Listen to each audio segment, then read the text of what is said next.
कांग्रेस भी और बीजेपी भी दोनों ही बाबा साहब अम्बेडकर का नाम लेकर के उनके भोले भाले अनुयायियों का वोट हासिल करने की मात्र राजनीति कर रहे हैं। अमित शाह जी ने जो बात कही है बाबा साहब अम्बेडकर पर, वो अपनी बीजेपी की और अपनी आइडियोलॉजी के अनुरूप कही है, चूंकि उनको बाबा साहब डॉक्टर अम्बेडकर और भारतीय संविधान से उनका ना कभी मतलब रहा है और ना ही कभी रहेगा। बीजेपी को इसको आने वाले समय में भुगतना पड़ेगा निश्चित तौर पर। नमस्कार, मेरा नाम है सुरेंद्र सिंह और आप देख रहे हैं एसएम न्यूज़। हमारे साथ ओम प्रकाश जी हैं जो किसी नाम तारीफ के मोहताज नहीं है, लगातार अपनी बात से पूरे देश को जगाने का काम करते हैं। स्वागत है सर आपका हमारे चैनल में। धन्यवाद आपका, और मैं आपके चैनल के माध्यम से सभी को मेरा जय भीम, नमो बुद्धाय। जी सर, क्या कहना चाहेंगे? सीधा सीधा मैं यहाँ से स्पष्ट पूछूंगा बिना किसी भूमिका के, अमित शाह के बयान को किस नज़र से आप देखते हैं? अम्बेडकर में ऐसा क्या है कि सारे अम्बेडकर कर रहे हैं? वो कहते हैं कि अम्बेडकर के राम के छोड़कर अगर भगवान राम का नाम लिया होता, भगवान का नाम लिया होता तो स्वर्ग के दरवाजे खुल गए होते। देखिए, अमित शाह का बयान नहीं है, ये भारतीय जनता पार्टी का बयान है जी। जब कोई भी किसी दल का एक आधिकारिक जिम्मेदार व्यक्ति अगर बयान देता है तो वो बयान उसका अपना के साथ साथ वो पार्टी की विचारधारा का बयान होता है जी। और ये भारतीय जनता पार्टी की विचारधारा का बयान है। अमित शाह ने जो बयान दिया है वो जो भारतीय जनता पार्टी की अपनी जो मानसिकता है वो उसके आधार पर और उनकी सोच का बयान है, और जो बात राजनीतिक रूप से जो दिल में होती है और बाहर करनी होती है वो अलग अलग होती है। लेकिन जो बीजेपी के दिल की जो बात है वो अमित शाह के माध्यम से वो दिल पर जवां पर आ गई है।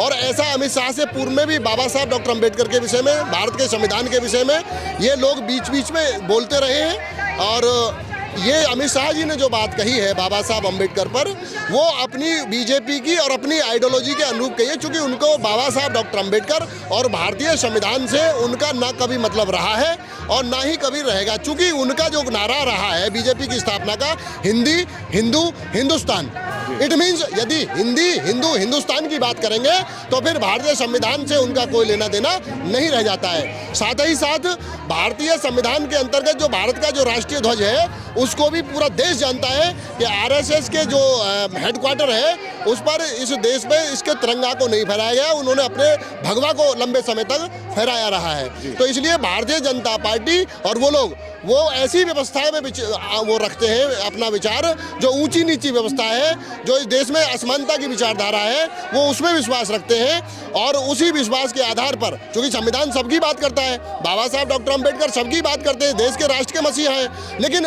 जिन लोगों को लंबे समय से एक व्यवस्था के आधार पर पिछाड़ा गया था आर्थिक सामाजिक राजनीतिक रूप से, उन पिछाड़े गए लोगों को और दबाने वाले लोगों के बराबर में अगर कोई लाता है तो भारत का संविधान और बाबा साहब डॉक्टर अम्बेडकर। इसलिए उनको ये बात किसी भी कीमत पर उनके गले से नीचे नहीं जाती है, और इसीलिए वो बाबा साहब डॉक्टर अम्बेडकर का राजनीतिक मजबूरी के तहत वो उनका आदर और सम्मान वो स्वयं फैशन के माध्यम से करते हैं। वो बाबा साहब के न कभी अनुयायी रहे हैं न कभी होंगे। वो ये कहते हैं कि मेरे बयान को तोड़ मरोड़ के पेश किया गया, क्या कहेंगे? नहीं, तोड़ मरोड़ के नहीं किया गया। उस पूरे बयान को सुनेंगे तो उन्होंने ये कहा है कि बाबा साहब डॉक्टर अम्बेडकर ने नेहरू कैबिनेट से आर्टिकल 370 पर इस्तीफा दिया है। ये आधी अधूरी जानकारी है, उनको ज्ञान नहीं है। बाबा साहब डॉक्टर अम्बेडकर ने 370 पर नहीं दिया, बाबा साहब डॉक्टर अम्बेडकर ने हिंदू कोड बिल पर ये रिजाइन किया था उनको, और अमित शाह कह रहे हैं 370 पे दिया, तो वो तो पूरे फैक्ट से अलग बयान दे रहे हैं। सारा बयान उनका फैक्ट से अलग है। तो इसलिए चूंकि लोग जानते नहीं, पढ़ते नहीं है, अब उन्होंने जो कहा है, जो उनकी लैंग्वेज है, जिस किस्म की उनकी भाषा है, उसे बाबा साहब डॉक्टर अम्बेडकर और भारत के संविधान का बहुत घोर अपमान है, और इसको बीजेपी को इसको आने वाले समय में भुगतना पड़ेगा निश्चित तौर पर। तमाम विपक्ष अगर हम बात करते हैं तो कांग्रेस की बात करते हैं, वो कहते हैं कि अब मैं सबसे बड़ा अनुयायी हूँ बाबा साहब का। कांग्रेस के जो केजरीवाल हैं वो भी यही कहते हैं। क्या कहेंगे इस तरीके से तमाम लोग इस वक्त बाबा साहब को अनुयायी बताने लग रहे हैं सारे लोग? देखिए, मैं मान्यवर श्री कांसीराम साहब की पार्टी और उनका अनुयायी हूँ, और साहब ने एक बात कही है कि भारतीय जनता पार्टी नागनाथ है और कांग्रेस सांपनाथ है और अन्य विरोधी दल हरी घास के सांप हैं। तो मैं ये बात उनके अनुभव के आधार पर मानता हूँ। और साहब ने एक बात भी और भी कही है, जिस काम में फूले शाहू अम्बेडकर ने दिमाग लगाया है तो हमें उसमें दिमाग नहीं लगाना है, उससे आगे जाना है। तो जब मान्यवर कांसीराम साहब ये बात कह चुके हैं कि बीजेपी नागनाथ, कांग्रेस सांपनाथ, तो ये उन्होंने बिल्कुल वाकई में पूरे विश्लेषण के साथ कही है। यदि बाबा साहब डॉक्टर अम्बेडकर की कांग्रेस अनुयायी होती तो जयसोर खुलना को पाकिस्तान न दिया होता, और उनको महाराष्ट्र से चुनाव न हराया होता। साथ ही साथ कांग्रेस की 1952 में जो इलेक्टेड गवर्नमेंट बनती है, चुनी हुई गवर्नमेंट बनती है, और 1989 तक कांग्रेस की देश में सरकार रहती है, और बाबा साहब डॉक्टर अंबेडकर को भारत रत्न कांग्रेस की हुकूमत में नहीं दिया गया। और वो बाबा साहब डॉक्टर अंबेडकर को जो भारत रत्न जो दिया गया है, वो मान्यवर कांसीराम साहब और बहन जी के अथक प्रयासों से, और जो जन मोर्चा की जो सरकार थी उसको शर्तों के आधार पर भारत रत्न दिलाने का काम मान्यवर कांसीराम साहब ने किया था। तो कांग्रेस भी और बीजेपी भी दोनों ही बाबा साहब अंबेडकर का नाम लेकर के उनके भोले भाले अनुयायियों का वोट हासिल करने की मात्र राजनीति कर रहे हैं, इसके अलावा कुछ नहीं है। दोनों लोग ही गैर बराबरी की विचारधारा के पोषक हैं और उसको टिकाए रखने वाली पार्टियां हैं। क्या कहना चाहेंगे कि जो इस वक्त है तमाम राजनीति लोगों में होड़ लगी हुई है, लेकिन लोग भी बड़े भ्रमित हैं, दिग्भ्रमित हो गए हैं कि हमारे बाबा साहब के अनुयायी कौन है। कोई पार्टी, कोई संगठन आपको नज़र आता है जो वास्तव में बाबा साहब के लक्ष्य को पूरा करने में लगा हुआ है?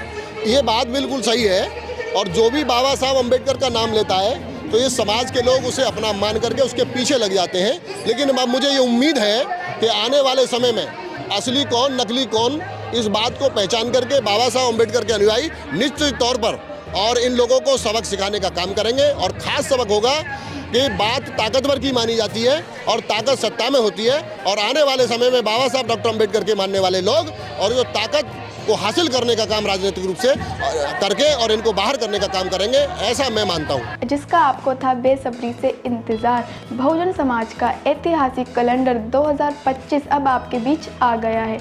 आप अपना कैलेंडर आज ही बुक करवाएं। आप मुझे मेरे नंबर पर कॉल कर सकते हैं या अपना कैलेंडर बुक कराने के लिए मुझे व्हाट्सअप भी कर सकते हैं। मेरा नंबर है 9910886670। आप मुझे अभी कॉल करके अपना कैलेंडर बुक करा सकते हैं। अगर आपने अभी तक हमारा चैनल सब्सक्राइब नहीं किया है तो सब्सक्राइब करें और घंटी का बटन बिल्कुल भी दबाना ना भूलें, ताकि सभी लेटेस्ट खबरें पहुंच सकें आप पे सबसे पहले।